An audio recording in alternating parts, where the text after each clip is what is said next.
উত্তেজনার পারদ চড়ানো এক ঐতিহাসিক ফাইনালে স্বাগতিক মরক্কোকে 1-0 গোলে হারিয়ে আফ্রিকান কাপ অফ নেশনসের মুকুট নিজেদের করে নিল সেনেগাল। নির্ধারিত সময়ের গোলশূন্য ড্রয়ের পর অতিরিক্ত সময়ে 94 মিনিটে পেপে গুয়ের দুর্দান্ত গোলে জয় নিশ্চিত করে সেনেগাল। এর মাধ্যমে মহাদেশীয় শ্রেষ্ঠত্বের এই আসরে দ্বিতীয়বারের মতো চ্যাম্পিয়ন হওয়ার গৌরব অর্জন করল তারা। দলের অভিজ্ঞ তারকা সাদিও মানের জন্য এটি এক আবেগঘন মুহূর্ত, কারণ অধিনায়ক হিসেবে ট্রফি উঁচিয়ে ধরবার মাধ্যমে তার মুকুটে যুক্ত হলো জাতীয় দলের হয়ে আরও একটি গুরুত্বপূর্ণ সাফল্য। রাবাতের প্রিন্স মৌলে আবদুল্লাহ স্টেডিয়ামে রবিবারের এই ফাইনালটি ছিল যেমন রোমাঞ্চকর তেমনই নাটকীয়তায় ভরা।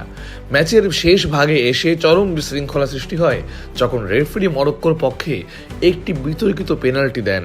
প্রতিবারে সেনেগালের খেলোয়াড়রা মাঠ ছেড়ে চলে গেলে প্রায় 14 মিনিট খেলা বন্ধ থাকে। পরবর্তীতে সাদিও মানে সতীর্থদের বুঝিয়ে মাঠে ফিরিয়ে আনেন এবং গোলরক্ষক এদুয়ার্দ মেন্ডি মরক্কোর ব্রাহিম দিয়াজের দুর্বল পেনাল্টি সেভ করে সেনেগালকে রক্ষা করেন।